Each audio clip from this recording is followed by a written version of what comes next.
வணக்கம்.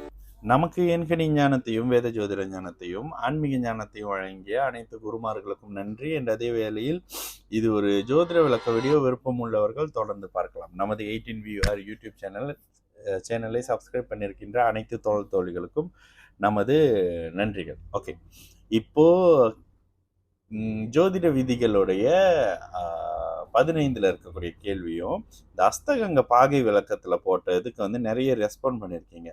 ஸோ அந்த கேள்விக்கும் சேர்த்து இதில் ஆன்சர் பண்ணிடலாம். சரி, முதல்ல செல்வம் 761 கிரகணம் டிகிரி, கிரகங்களின் பார்வை, இணைவு டிகிரி பற்றி சொல்லுங்கள். நீச்ச கிரகத்துடன் இணைந்த கிரகங்கள், நீச்ச கிரகத்துடன் இணைந்த லக்னாதிபதி பற்றி சொல்லுங்கள். ஓகே, ரொம்பலாம் கன்ஃபியூஸ் ஆகிக்காதீங்க. ராகு நீச்சனோட சேருவது நல்லது. ஓகே, இது மட்டும் ராகு மட்டும் தனியாக எடுத்துக்கோங்க. ராகு ஏன் நீச்சனோட சேர்றது அப்படின்னா, ஒரு ஆட்சியான கிரகத்தோட, ஒரு ஆட்சி பெற்ற செவ்வாயோடையோ ஒரு உச்சமான செவ்வாயோடையோ ராகு போய் சேரும் பொழுது அந்த செவ்வாய் வந்து ராகு கிட்ட சரணடைய மாட்டாரு. ஓகேங்களா, எதிர்த்து சண்டை போடுவாரு. அதே நீச்ச கிரகம் ராகுவை பார்த்தோன்னே அப்படியே போய் காலில் விழுந்துடும், என்னை விட்டு நான் சரண்டர் அப்படின்னு. அதனால நீச்சனோடு சேரக்கூடிய ராகு நல்ல பலனை தருவார். ஓகேங்களா, இதுல கிரகணம் டிகிரி போன ஓகே, கிரகணம் அப்படின்றது நீங்க என்ன சொல்றீங்கன்னா, சூரியன் சந்திரனுடைய இந்த இயல்பு நம்ம பார்க்குற கிரகணம் இருக்குல்ல, இது மட்டும் 12 டிகிரியிலேருந்து தொடங்கும். ஒரு கிரகணத்துக்கும் ஒரு அமைப்பு இருக்கும். ஆனால் டிகிரி தொடங்கக்கூடிய அமைப்பு 12 டிகிரி. சில நேரங்களில் 1 டிகிரி 2 டிகிரி அந்த சரியான டிகிரி அமைப்பில் வரும்போது கிரகணம் முடிஞ்சிடும். ஓகேங்களா, இந்த அமைப்புகளில் இருக்கும்.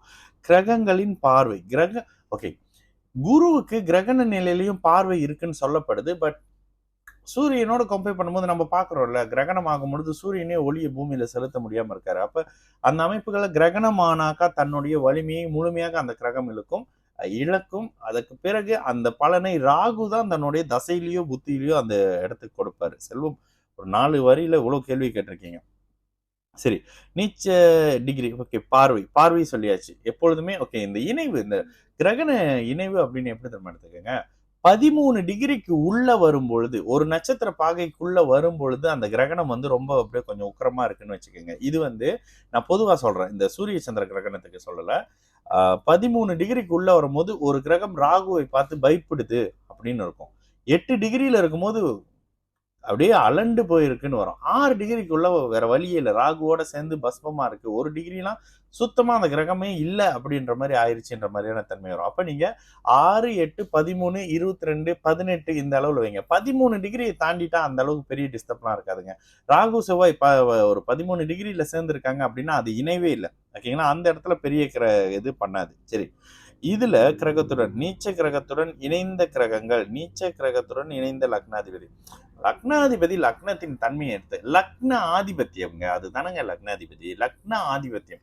நீச்ச கிரகம் எந்த கிரகம்னு பாருங்க. சனி நீச்சமானா நல்லது, செவ்வாய் நீச்சமானா நல்லதுன்னு தானே சொல்றோம்.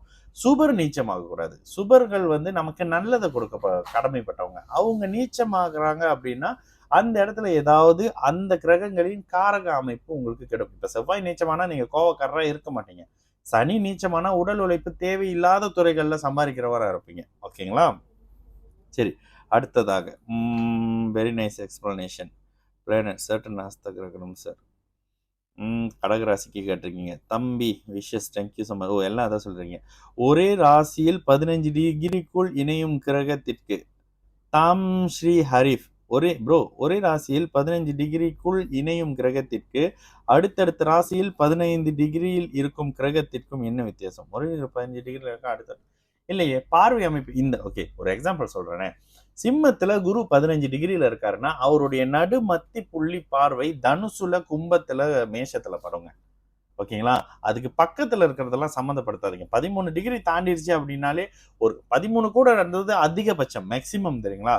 10, 9 டிகிரிக்கு அங்கிட்டு இருக்குன்னா அந்த கிரகம் வந்து ஒரு எந்த கிரகத்தாலையும் டிஸ்டர்ப் ஆகலை அப்படின்ற மாதிரியான விஷயம் வந்துடும். சரிங்களா, கார்த்திக் ஐகே 7QZ ப்ரோ, அஸ்தகங்க தோஷம் இஃபெக்ட் இஸ் நாட் ஃபார் புதன் தானா ப்ரோ? புதன் எப்பவுமே சூரியன் கூட தான் இருப்பார். ஆக்சுவலி இந்த இடத்துல பிரதர், புதனுக்கு வந்து அந்த அஸ்தகங்க அமைப்பு சொல்லப்பட்டிருக்கு தான். எப்படி அன்னைக்கு உள்ள அந்த அமைப்புகளில் வந்து 9, 11, 13, 15, 17 இந்த அமைப்புகளில் 9 சுக்கிரன், ஓகேங்களா, 11 இவரு 13 வந்து புதன் வராரு. ஆனா இங்க ஒரு விஷயம் என்னன்னா, அஸ்தகங்க தோஷம்ன்றது புதனுக்கு சொல்லப்படல. பட் அந்த அமைப்புகள்ல இருக்குன்றாங்க. ஏன் சொல்லப்படல அப்படின்னா, எப்பொழுதுமே பார்த்தீங்கன்னா, ஒரு சூரியனோடவே சுத்திட்டு இருப்பாரு புதன். அதனால அவருக்கு அஸ்தகங்க தோஷம் இல்ல அப்படின்னு சொல்லப்படுது. ஆமா, அதையும் நீங்களே சொல்லியிருக்கீங்க பிரதர். நீங்க வேற லெவல். சரி, அடுத்ததாக ஸ்ரீ த தாம் ஸ்ரீ ஹரிஃபா. ஒரு டிகிரியில் இருக்கும் கிரகம் என்ன செய்யும்? தசாநாதனுக்கு வீடு கொடுத்தவன் சுபத்துவமாக இருந்தால் அந்த தசை நன்றாக இருக்கிறதை பார்க்கிறேன். தசாநாதனுக்கு வீடு கொடுத்தவன். ஓகே, என்னன்னா பிரதர், உங்களுக்கு வீடு நீங்க நீங்க ஒரு வீட்ல வந்து ரெண்டலுக்கு இருக்கீங்க. அந்த நீங்க இருக்கிற அந்த ரெண்டல் வீட்டோட ஓனர் உலக பணக்காரர் அம்பானியா இருக்காருன்னு வச்சுக்கோங்க. ரீசன்ட்லி கல்யாணம் பண்ணி வச்சார்ல. ஸோ அந்த மாதிரி ஒருத்தரா இருக்காரு. பிரைம் மினிஸ்டரா இருக்கிறாரு. அதிபரா இருக்காரு அப்படின்னு வச்சுக்கோங்களேன். இவரு அந்த வீட்டுல இருக்கிறனாலே உங்களுக்கு ஒரு கௌரவம் இருக்குல்ல, அதுதாங்க வீடு கொடுத்தவன் பலம். ஓகேங்களா? வீடு கொடுத்தவன் பலம் என்பது அதுதான். அவர் அந்த வீடு கொடுத்தவர் எவ்வளவுக்கு எவ்வளவு ஒரு மாதிரி நல்ல சுக அமைப்புல இருக்காரோ, உங்களுடைய அந்த கிரகம் அந்த தன்மையில இருக்கு. உலக பணக்காரர் வந்து உங்ககிட்ட மாசமா ரெண்டல் குடுறான்னு கேட்க மாட்டார்ல. அப்ப நீங்க உலக பணக்காரரோட வீட்டுல ரெண்டலுக்கு இருக்கிறீங்க அப்படின்னா, உங்களுக்கும் அவருக்கும் ஏதோ தொடர்பு இருக்கலாம், ஏதோ பிசினஸ் விஷயம் இருக்கலாம். இந்த மாதிரியான அமைப்புல அந்த வீடுகள்ல இருக்கக்கூடிய கிரகம் உண்மையாகவே நல்ல பலன் தரும். ஆனா லக்ன அவயோகர்களாக இருக்கிற பட்சத்துல கெட்டு போயிருக்கிற அமைப்புல, சரி உச்சனுடைய வீடுன்னு எடுத்துக்குவோம். குருவின் வீட்லயே வந்து ஒரு பிளானட் இருக்கு. ஆனா சனி செவ்வாயோட சேர்ந்து இருக்குன்னா தன்னுடைய பலத்தை இழந்துருமே. இங்க நீங்க அந்த சுபத்துவ தத்துவத்தை மட்டும் டீப்பா ஃபாலோ பண்ணுங்க. சரிங்களா? சரி, இப்ப நேரடியாக அதுல கேள்விகள் எல்லாம் கரெக்டா முடிச்சாச்சு. அடுத்ததாக ஜோதிட விதிகள் 15ல என்ன கேள்வி கேட்டிருக்கீங்க? ஏன்னா அதுல ஸ்ட்ராங்கான கேள்வி அப்படியா பார்க்கல. அதனாலதான் இந்த கேள்வி முதல்ல நான் ஆன்சர் பண்ணிக்கிறேன். ஓகே, வணக்கம் brother. Can you explain on degree NRA08 degree அமைப்பு ஃபார் பிளானட்ஸ் இன் ஜாதகம். What does it mean simple way? Okay, இப்ப முதல்ல மறுபடியும் சொல்றேன். மேஷத்துல குரு ஒரு டிகிரியில இருக்காருன்னு வச்சுக்கோங்களேன். அவருடைய பார்வை சரியாக துலாத்துல ஒரு டிகிரி விழுவும். ஓகே, இதை மாத்தி இன்னொரு மாதிரி சொல்றேன். மேஷத்துல இருந்து ரிஷபம் தொடங்குற வரைக்கும், அப்ப மேஷம் 30 டிகிரிங்க. இந்த டிகிரி என்னது? மேஷம் 30 டிகிரி. ஓகேங்களா? ரிஷபம் 31ல இருந்து 60 டிகிரி. மிதுனம் 61ல இருந்து 90 டிகிரி. இந்த கான்செப்ட்ல தான் அந்த 360 டிகிரி வருது. ஓகேங்களா? இது கேள்வி நல்லா இருக்கு. நான் உங்களுக்கு கொஞ்சம் புரியுற மாதிரி சொல்றேன். ஒருவேளை 180 டிகிரின்னு வச்சுக்கோங்களேன். ஒரு காலபுருஷ தத்துவத்துப்படி மேஷத்துல இருந்து தான் சொல்றேன். ஒருவேளை 180 டிகிரி அப்படின்னு வருது அப்படின்னா, சரியா இங்க துலாம் லக்னத்துல 180 டிகிரி வரும். 330 டிகிரி சரியா மீன லக்னத்துல 330 டிகிரி. ஓகேங்களா? இந்த டிகிரின்றத அந்த மாதிரியான அமைப்புல புரிஞ்சுக்கங்க. இதுல மேஷத்துல இருக்கிற ஒரு குரு 15 டிகிரியில இருக்காரு. ஏன் 15 சொல்றேன்னா, அவர் அந்த மத்தியில இருக்கும்பொழுது அவருடைய பார்வை கிட்டத்தட்ட ஒரு 15 டிகிரிக்கு இருக்கும். குருவின் பார்வை 15 டிகிரி அமைப்புகள்ல இருக்கும். அப்ப அந்த குரு தனக்கு எதிரில துலாத்திலேயோ சிம்மத்திலேயோ தனுசுலயோ இருக்கக்கூடிய கிரகத்தை கிட்டத்தட்ட ஒரு சிம்மத்துல சனி, மேஷத்துல 15 டிகிரி இருக்காரு. சிம்மத்துல சனி 20 டிகிரின்னு வச்சுக்கோங்க. சிம்மத்துல சனி 20 டிகிரி. துலாத்துல இவரு செவ்வாய் வந்து 15 டிகிரி. சுக்கிரன் தனுசுல 10 டிகிரின்னு வச்சுக்கோங்களேன். இந்த 3 பேர்ல யார் அதிக சுபத்துவம்ன்ற கான்ஃபியூஸ் உங்களுக்கு வரும்ல. லக்னத்தின் அடிப்படையில முதல்ல செவ்வாய் சுபத்துவமாகவும், பொதுவான ஜாதகத்தின் அடிப்படையில சுக்கிரன் சுபத்துவமாகவும், அதற்கு அடுத்த நிலையில 3ஆம் இடத்துல இருக்கக்கூடிய சனி. ஆனா சனி என்ன பண்ணுவாரு? முதல்ல பெண் குழந்தை அமைப்புகளை கொடுப்பாரு. இந்த மாதிரியான விஷயத்துல புரிஞ்சுக்கங்க. இப்ப நான் சொன்னதை நீங்க எழுதி பாருங்க. இந்த டிகிரி விஷயம் உங்களுக்கு கொஞ்சம் நினைவில் வச்சுக்க முடியும். சரி, ஆல்பா சச்சினா, அந்த ஆல்பானாலே மலேசியா பதறும். ஆல்பா கியூன் பண்ண ஒரு விஷயத்துக்காக. ப்ரோ, கடக ராசி அஸ்தம சனி ப்ரோ, அஸ்தம சனி now for கடகம். இஸ் திஸ் எஃபெக்ட் ஃபார் லக்னம்? இதெல்லாமா கேட்குறீங்க? லக்னம் வேற, ராசி வேறங்க. ராசி கோச்சாரம், லக்னம் தசாபுத்தி. பல தடவை பேசிட்டேன். தர்மா 6114. வணக்கம் பிரதர். தனுசு லக்னம் 3இல் குரு ஆட்சி, 3இல் சனி ஆட்சி, 8இல் சனி ஆட்சி will give problem. 10th house சூரியன் குரு சுக்கிரன் சேர்க்கை. 10ல சூரியன் குரு சுக்கிரன் சேர்க்கை. ஓகே, சூரிய தசை நல்ல பலன். சூரிய தசை நல்ல பலன். கெடாத நிலையில சூரியன் நல்ல 10ஆம் இடத்துல திக்பலமா தானே இருக்கிறாரு. 2 சுபர்களோட சேர்ந்து நல்ல தன்மையில இருக்காரு. ஆனா லக்னம் எப்படி இருக்குன்னு பாருங்க. லக்னமும் ஓரளவுக்கு பலமா இருக்கு அப்படின்னா, ஆனா எப்பொழுதுமே தனுசு லக்னத்துக்கு சந்திரன் கெடுபலன்களை தன்னுடைய தசையில கொடுப்பாரு. இங்க சூரிய தசை நல்லா இருக்குங்க, சந்திர தசை கொஞ்சம் டல்லா இருக்கும். ஹெல்த் மாதிரியான சில விஷயம், இருக்கிற இடத்த விட்டு நகர்த்துற மாதிரியான சில விஷயம் கண்டிப்பா பண்ணும் தான். சரிங்களா? சரி, அடுத்ததாக கார்த்திக் ஐக்கிய செவந்த சாய் ப்ரோ, இப்ப சனி குரு சனி சேர்க்கையில 5 to 10 டிகிரி சனியை சுபத்துவப்படுத்தும் குருவின் 5, 7, 9 வலு எவ்வாறு இருக்கும்? என் சுக்கிரன் சமசப்தமாக 7ஆம் பார்வையாக பார்க்கும்போது எப்படி இருக்கும்? ஆடி என் பௌர்ணமி சந்திர அதியோகத்தில் எப்படி இருக்கும்? ஓகே பிரதர், கேள்வி என்னன்னா, குரு சனி சேர்க்கையில 10 டிகிரி 5 to 10 டிகிரிக்குள்ள இருக்காங்க அப்படின்னா குரு கட்டுறாரு, சனி சுபாமைப்புல வந்துடுறாரு. இதுவே பார்வை அமைப்பு குறையுமா? குறையுங்க. குரு பலம் இழக்கிறாருல, குரு பாபத்துவம் அடைகிறார், குரு தசை டல் அடிக்கும் தான். ஓகேங்களா? இதுல சனியின் சுபத்துவப்படுத்துவ குருவின் பார்வை பலம் இழக்கும். கண்டிப்பா வந்து நீங்க வந்து ஒரு 100 வாட்ல வந்து டார்ச் அடிச்சுக்கிட்டு இருக்கும்போது குறுக்க வந்து ஒரு ஒரு ஒரு ஒரு இருளை வச்சு மறைச்சிட்டீங்க அப்படின்னா அந்த இருள் வெளிச்சமா இருக்கும். ஓகேங்களா? என் கை வெளிச்சமா இருக்கும் அந்த டார்ச்.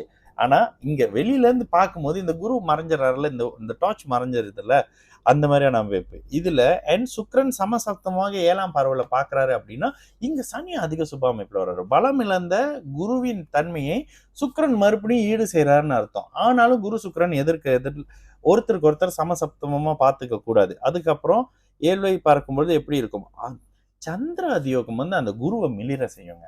இந்த சந்திர அதியோகம் கண்டிப்பா குருவோட பலம் இருக்குல்ல, அந்த பலத்தை இன்னும் ஓகே, நான் ஏற்கனவே இப்படிதான் இருக்கேன், பட் எதிரில் எனக்கு ஒரு லைட் தேவைப்படுது இல்லை, எதுக்கு இன்னும் என்ன பிரைட்டா காட்டேன். இதுதான் நான் தான், பட் லைட் காட்டினா கொஞ்சம் பிரைட்டா தெரியும்ல, இதே மாதிரி தான் நான் தான். ஓகேங்களா? அப்ப லைட் போட்டாலும் நான் தான், என்ன லைட் போட்டா உங்களுக்கு இன்னும் தெளிவா தெரியும், இன்னும் கொஞ்சம் அழகா பேசுவேன், அந்த மாதிரியான விஷயம் தானே. அதுதான் இந்த சந்திர அதியோகம். அப்போ சந்திர அதியோகம் ஒருவேளை சனியோட சேர்ந்த குருவோட சந்திர அதியோகம் இருக்கு அப்படின்னாக்கா சனி பார்வை வாங்காத சந்திரன் மறுபடியும் அந்த குருவை வந்து கொஞ்சம் அப்படி மறுபடியும் ஷைன் பண்ண வச்சிருவார். ஸோ பயப்பட வேணாம். ஓகேங்களா?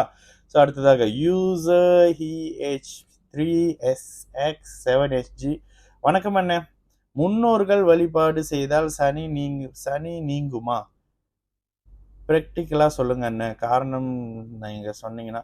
ஓகே, முன்னோர்கள் வழிபாடு அப்படின்றது ஏன் சொல்கிறோம் அப்படின்னா, இந்த முன்னோர்கள்ன்றது ஆன்மீகத்தில் கொஞ்சம் போய் பார்த்தீங்கன்னா அந்த முன்னோரே நீங்கள் தான். ஓகேங்களா?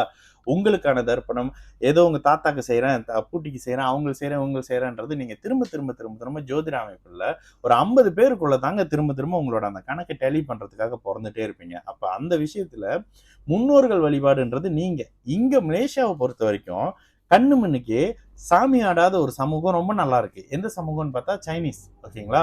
அவங்க என்ன ரொம்ப முக்கியமா செய்யறாங்க அப்படின்னா இந்த முன்னோர்கள் வழிபாடு, இறந்து போன, நான் அடிக்கடி சொல்லுவேன், சைனீஸோட அந்த அந்த இடுகாட்டுக்கு போய் பார்த்தீங்கன்னா வெக்கேஷன் போற இடம் மாதிரி இருக்கும். ஓகேங்களா?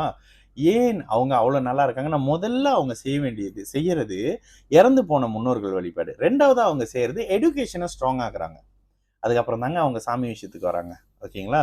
சாமி கும்பிடாதீங்கன்னு சொல்லல, லாஜிக்கா கும்பிடுங்க. ஆனா ஜோசியத்துல இதெல்லாம் தெரியுமா? ஜோசியத்துல இதெல்லாம் தோசை முன்னோர் சாப்பிடலாம் தெரியாதுங்க. அவங்களுக்கு கொடுக்கப்பட்ட கடமை இந்த திதி தர்ப்பணம் செய்யறது, அதை செஞ்சிருங்க. சரிங்களா?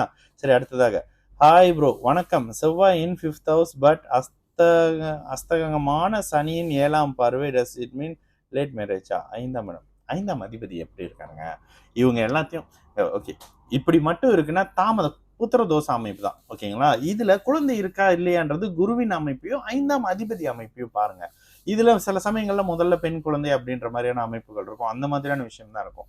ஆனா ஒரு கிரகத்தை வச்சு தயவு செய்து பலன் சொல்லாதீங்க, ரொம்ப அவமானமா மாட்டிக்குவீங்க. ஓகேங்களா?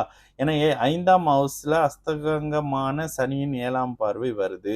சனி 7 பார்த்தாலே அந்த குழந்தை அமைப்புல ஒரு டிஸ்டர்ப் வந்துடும் தான். அந்த பெண்ணுக்கு ஆண் குழந்தை பிறந்தா அந்த குழந்தையோட ஏதாவது ஒரு மாதிரியான கன்ஃபியூஸ் மாதிரியான விஷயங்கள் சனி திசையில வர்றது, இந்த மாதிரியான விஷயம்லாம் இருக்கும்.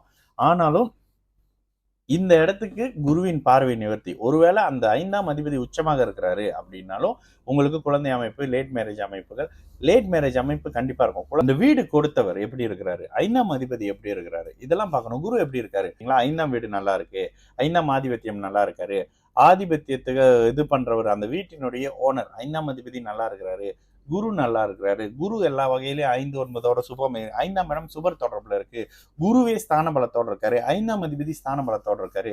இங்க தாமதமான அமைப்புல குழந்தை அமைப்புகள் இருக்கும். தாமத திருமணம்ன்றது எதை குறிக்கும்? ராசிக்கு 7, லக்னத்துக்கு 7, 2, 7, ராசி லக்னத்துக்கு 2, 7, 8ஆம் பாவகங்கள் கற்றிருக்கக்கூடிய பார்க்கக்கூடிய நிலையிலையும், பாவர்கள் அமைப்புகள்லையும், குரு சுக்கிரன் ஒருத்தருக்கு ஒருத்தர் பார்த்துருக்கக்கூடிய அமைப்புகள்லையும், குழந்தை தாமதம்ன்ற அமைப்புகள்ல கூட திருமணம் தாமதமா வரும்.